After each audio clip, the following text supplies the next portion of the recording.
Welcome to the Cognitive Crucible, produced by the Information Professionals Association. Our website is information-professionals.org, where you can find links and information about today's conversation and get access to members-only content. Join John Bicknell and explore all aspects of our generational challenge, cognitive security. My guest today on the Cognitive Crucible is Mr. Peter Villano, who works at Microsoft and is a director at the Microsoft Innovation and Policy Center in Washington, D.C., where he focuses on national security and emerging technology policy challenges.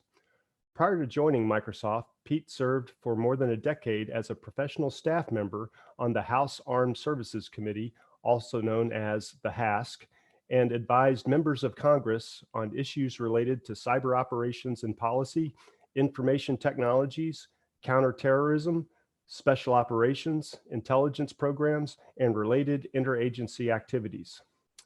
He was the principal staff author of groundbreaking artificial intelligence legislation, including the creation of the National Security Commission on Artificial Intelligence, and was a recent recipient of the Fed 100 Award for 2020 from Federal Computer Weekly for his contributions in information technology and cyber warfare. He has also served in senior staff positions at the U.S. State Department and is a former naval officer with service in Afghanistan, Iraq, and Yemen, leading specialized explosive ordnance disposal or bomb squad teams. Pete Villano, welcome to the Cognitive Crucible. John, thanks so much for having me on. I appreciate it. I'd like to start our conversation with a 10,000 foot level tour of what it means to be a congressional staffer. There's two chambers of Congress, the House and the Senate, and I would imagine that each of those chambers has lots of supporting infrastructure to help those operations stay up and running and do the work of the American people. Could you tell our audience who might be a little unfamiliar with what it means to be a staffer and just give a general tour of what that space looks like? Yeah, absolutely. And my experience is just like you said, we're on the House of Representatives side of Congress. And I worked within a defense committee that essentially oversees all of the funding and all of the related areas, including policy and authorities, national security issues for the Department of Defense, major portions of the intelligence community, and even portions of the Department of Energy. And professional staff are there as part of the committee, and effectively are there as senior advisors. They own portfolios, they own issues, develop expertise in those areas so that they can help the members stay sharp on issues and help the members legislate.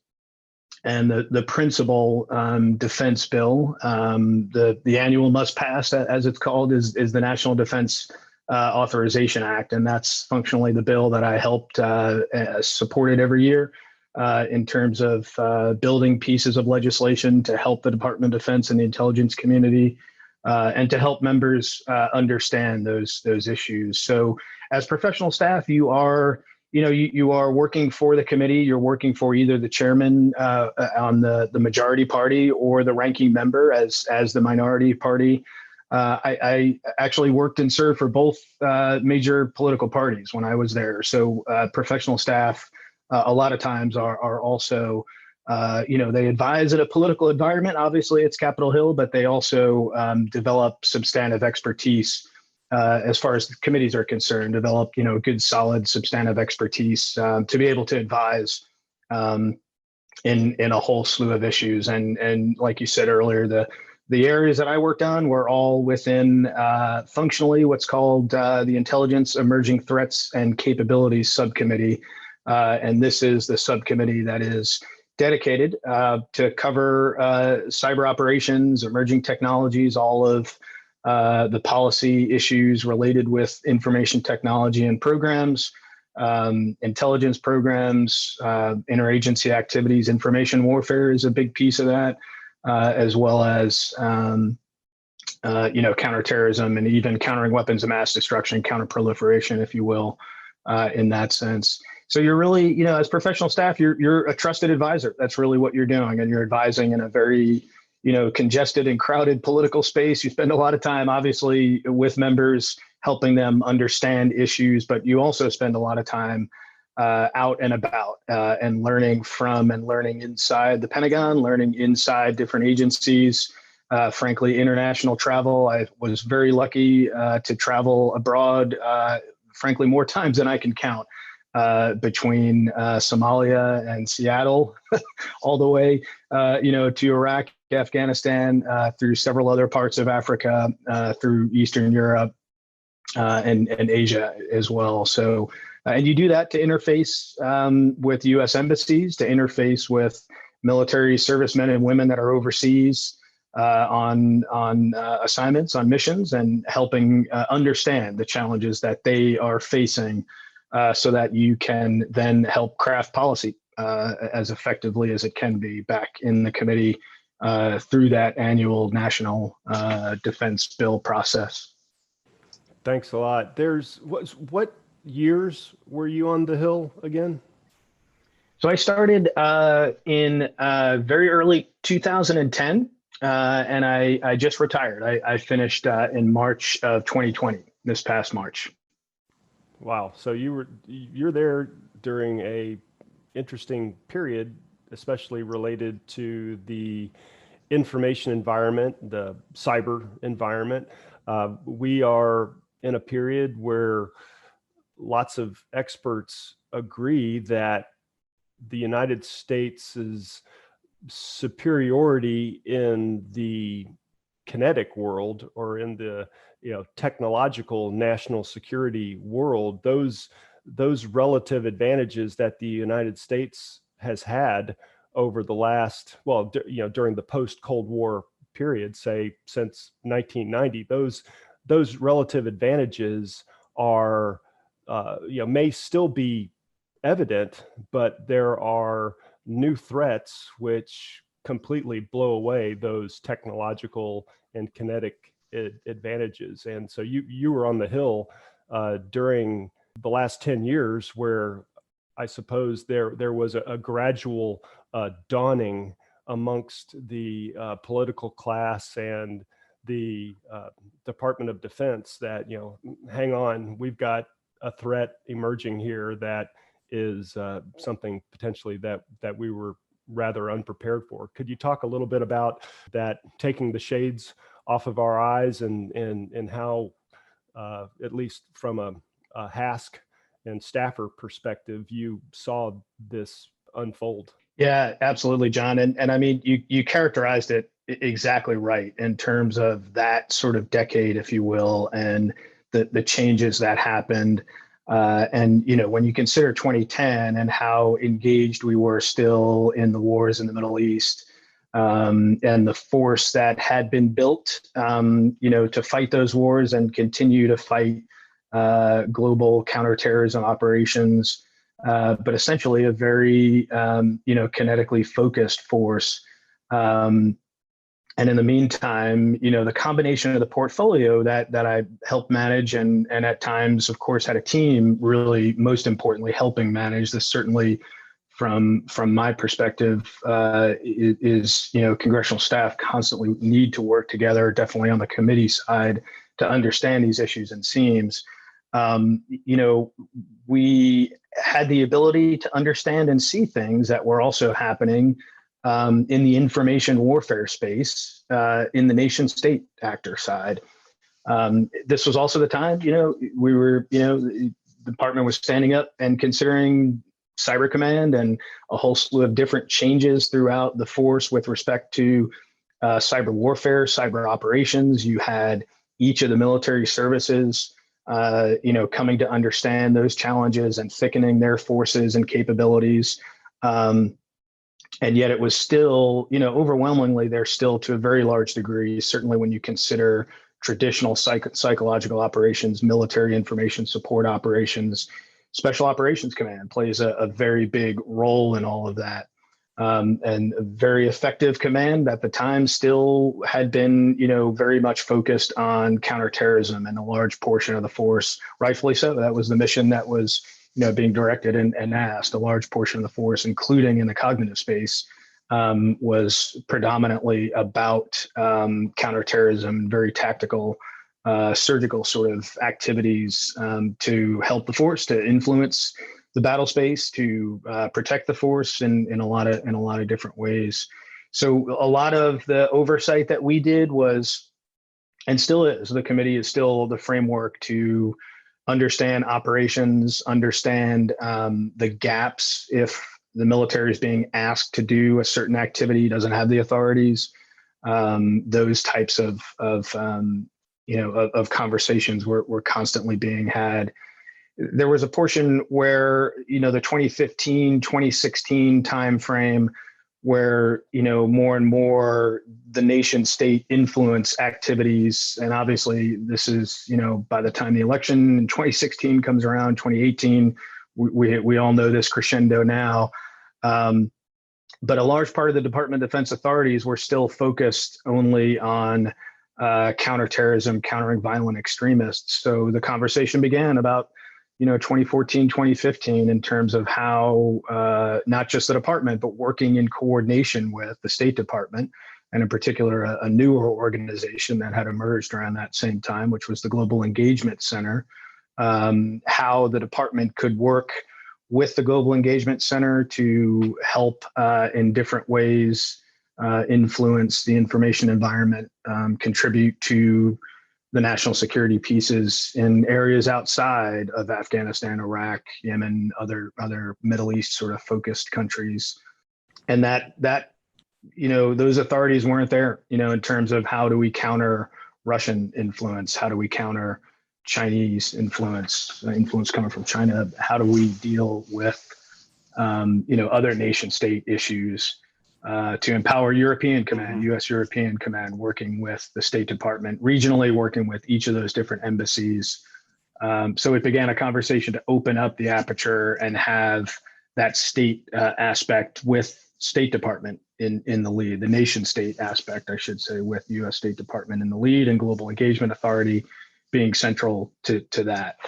So you mentioned the Global Engagement Center. What governmental agency does that belong to?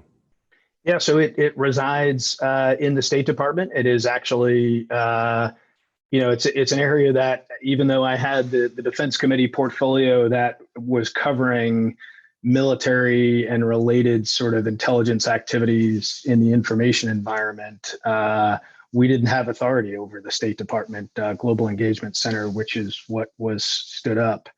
But it is functionally, it's in the State Department. It's in a headquartered element. It is, it's staffed interagency. There are regional experts, and it is in place and has been in place now to coordinate the messaging as far as influence, inform and influence goes. I see. I want to rewind just a little bit. You mentioned a couple of terms that I want to ask you if you could just define what those are for people in our audience that might not be as familiar, but congressional oversight and congressional authorities. Could you explain just a little bit what each of those are and how they fit into this discussion? Yeah, absolutely. And the oversight, it's a great question, because those two words definitely are, they mean different things to different people. Oversight this is how, the defense committees in Congress does their job. It's their charge. They are designed to, and it is constitutionally, they organize and help, write the laws that provide the funding, that provide the legal authorities, if you will, for military operations and activities. And that is, it is also approving the annual budgets and the annual authorizations and appropriations, literally the permissions, if you will, and the checks that are written and can be cashed come from the authorizing committees and the appropriations committees.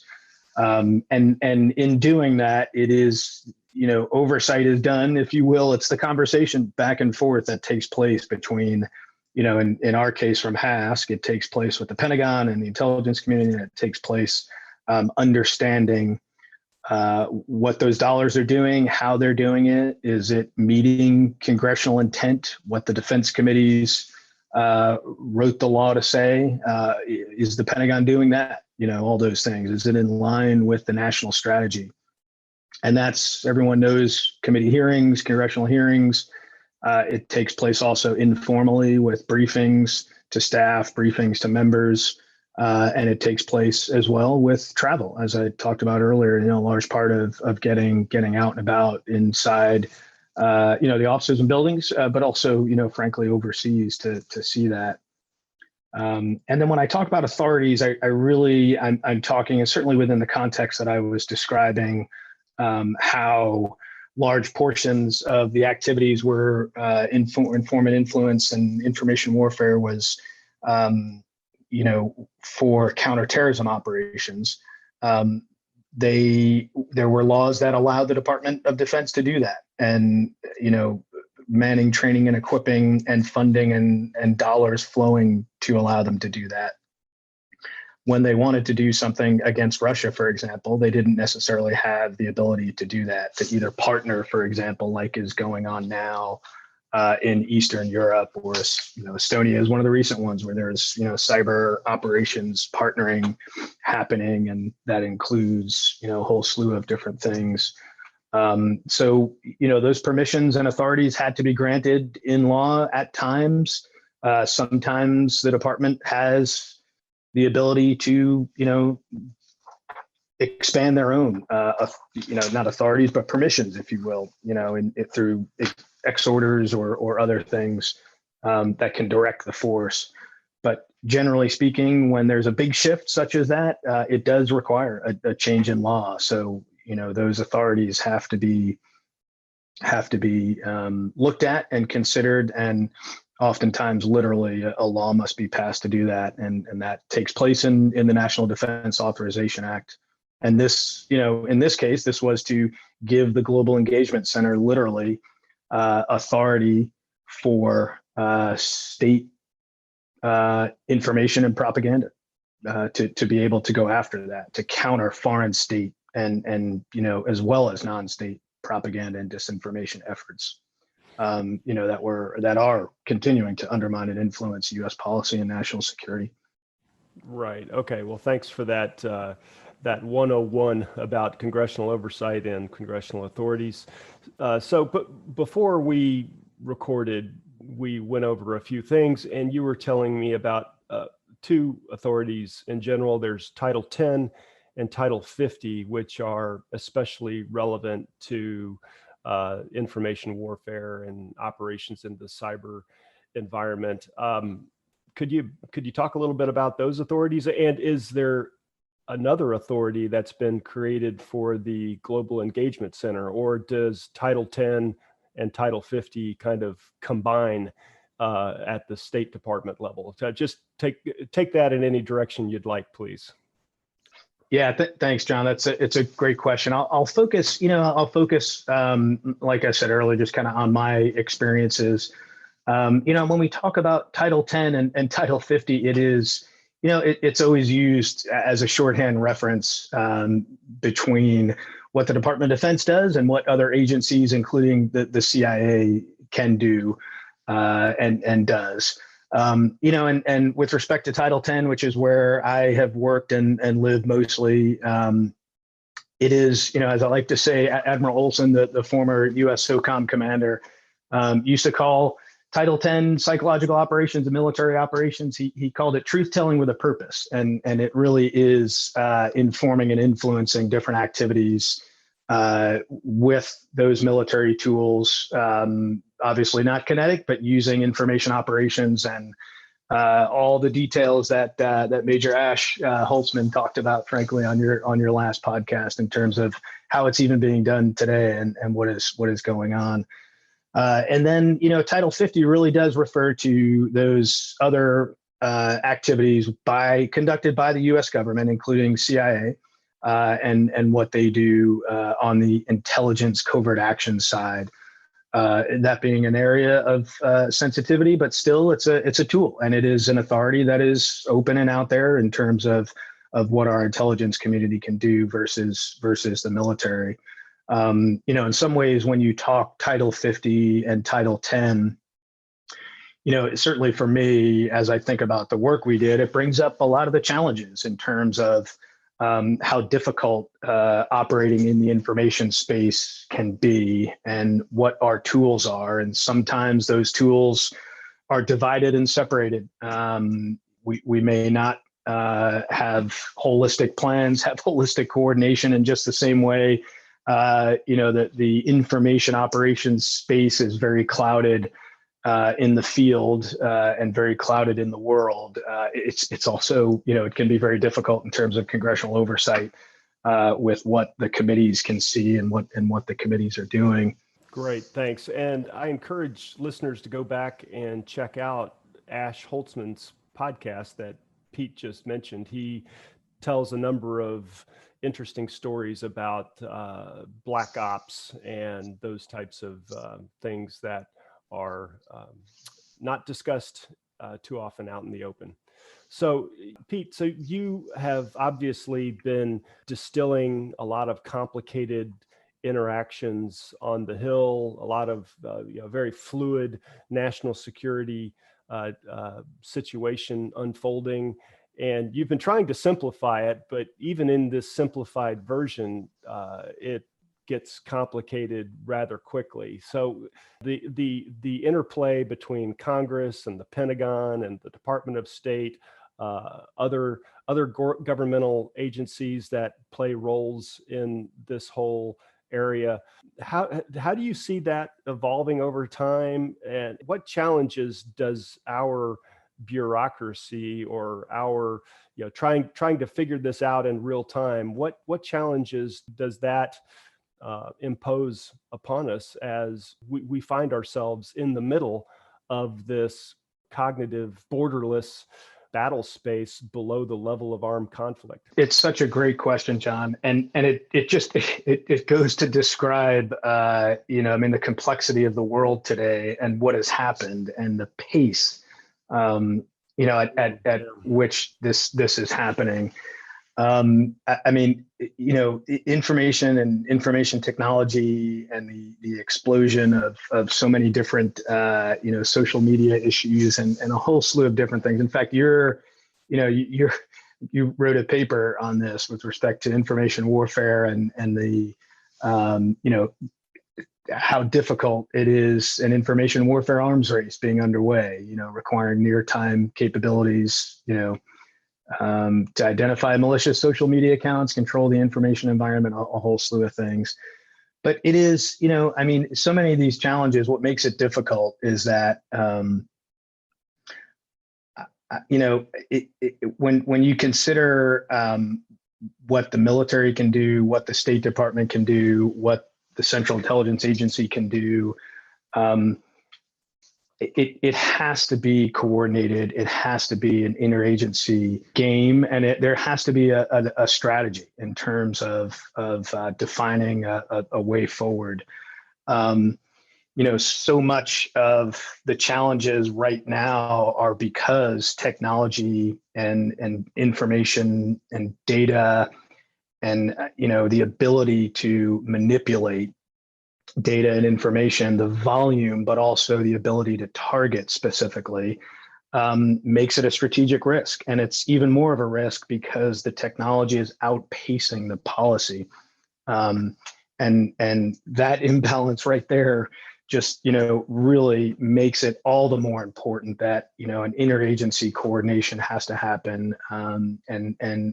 There is still so many challenges and so many different seams because arguably we have, when you consider the Pentagon, a force that is largely built for conventional capabilities and challenges, but also a force that is largely still now is a force that was built years ago for a counterterrorism mission, for a irregular warfare type mission, not necessarily the information warfare challenges that we're seeing today.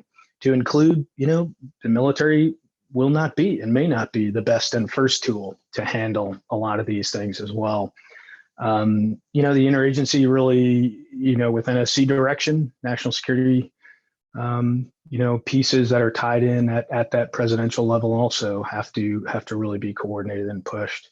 So it's a hard answer. It's a hard, it's a hard, I should say it's a great question, but not a good answer, just in terms of the overall challenges that are there. But the pace of technology and the lag in policy is really such a challenge. And it's frankly one of the reasons why I still, am working in the policy space in this sense, because it is really, I think, a generational challenge that we are facing now. Well, totally concur with that. And some experts assert, this is to your provocative point just a moment ago, that the Department of Defense, or the military might of the United States and the West, may not be it will not be, I guess, the only show in town when it comes to countering the information and the cognitive threat. And other information warfare experts assert that, done correctly, and I suppose you could take this all the way back to Sun Tzu, right? If done correctly, operations in the information environment could preclude the necessity of armed conflict. And so we should definitely be figuring out ways to protect the homeland, protect our national security interests, while trying to minimize the last resort, which is, kinetic conflict. That's right. Yeah. I mean, our greatest risk right now as a country, as a government, is moving too slow.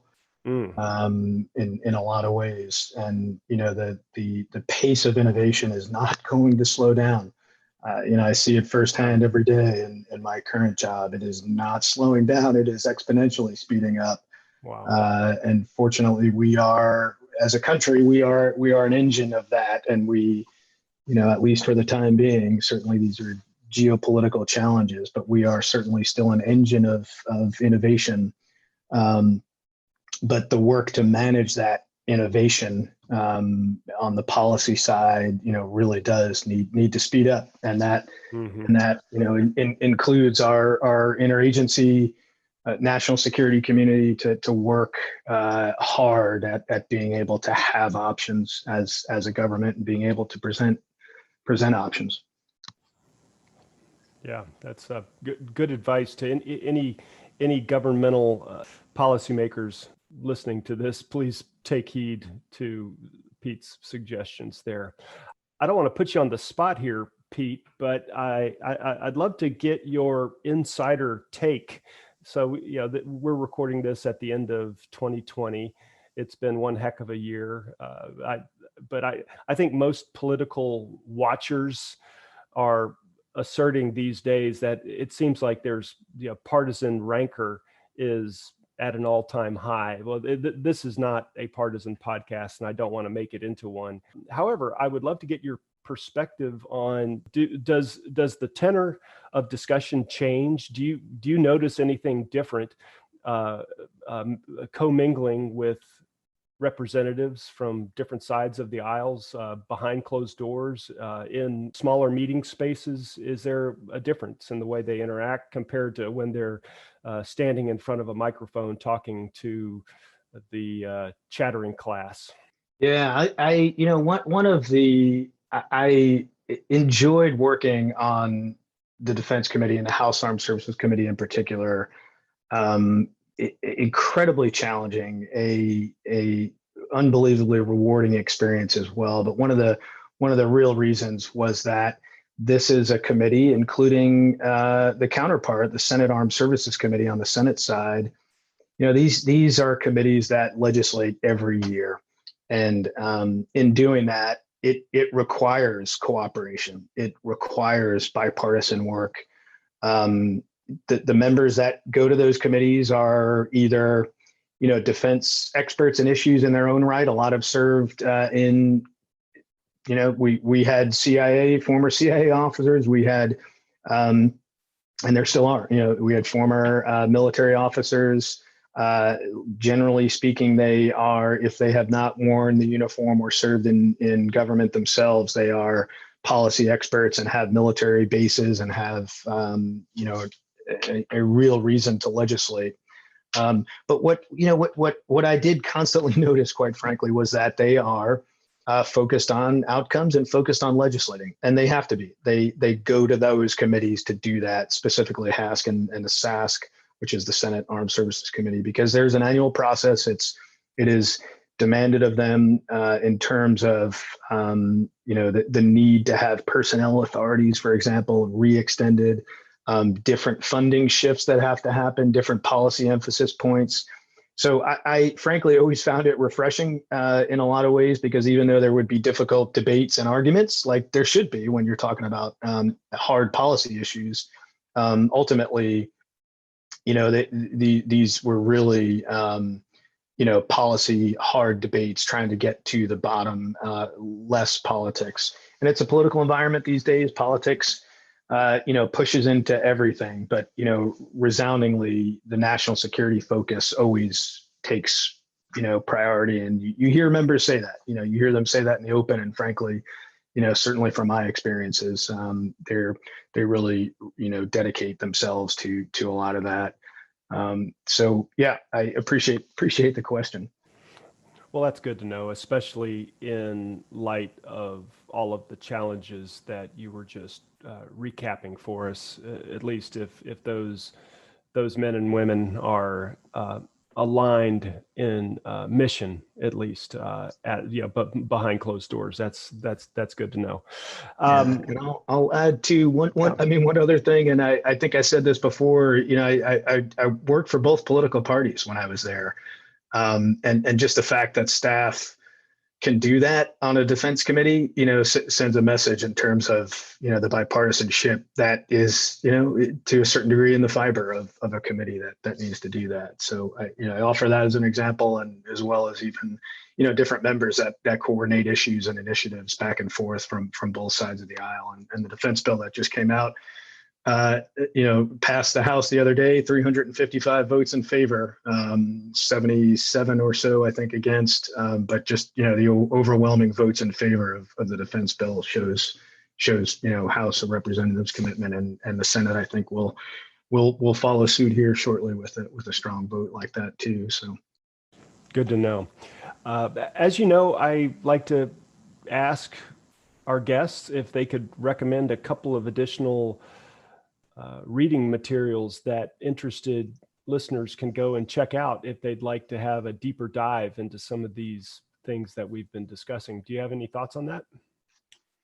Yeah, absolutely. It was hard to single out a few, but I have two, if that's okay. And one has guided me a lot over the years. This one is called a Fierce Domain: Conflict in Cyberspace, from 1986 to 2012. Several authors, but Jason Healy, former Air Force and now at Columbia University, is the author or the editor of this. But Fierce Domain really is I enjoyed reading this. I still reference it. It talks literally about how conflict in cyberspace has changed, and how we as a country have dealt with that, including the militarization, if you will, in different ways, but also a whole slew of different interagency changes and different challenges that have come about through the years. And then the second one is, and my Microsoft colleagues will probably rib me for this, written by two folks from Microsoft, Tools and Weapons: The Promise and Peril of the Digital Age, written by Brad Smith and Carol Ann Brown. Brad is the president of the company, but this is a transformative book for me. And I read this actually when I was still in government and still with the committee. But Brad really here, and Carol Ann, they lay out a large part of what I was describing before, just in terms of the pace of technology and how fast things are moving, and how the policy absolutely needs to keep pace. across the board. So really transformative book for me, super helpful to understand as well the next 5 to 10 years and the challenges ahead. So I enjoyed both of those. So wanted to offer up two, if that's okay. Peter Villano, thank you so much for being on the Cognitive Crucible. Thanks a lot, John. I really appreciate it. Had fun. Thank you. The Cognitive Crucible is the only podcast dedicated to increasing interdisciplinary collaboration between information operations practitioners, scholars, and policymakers. To find out more about the Information Professionals Association, visit us at information-professionals.org. Please support our podcast by giving us a 5-star rating and leaving a review.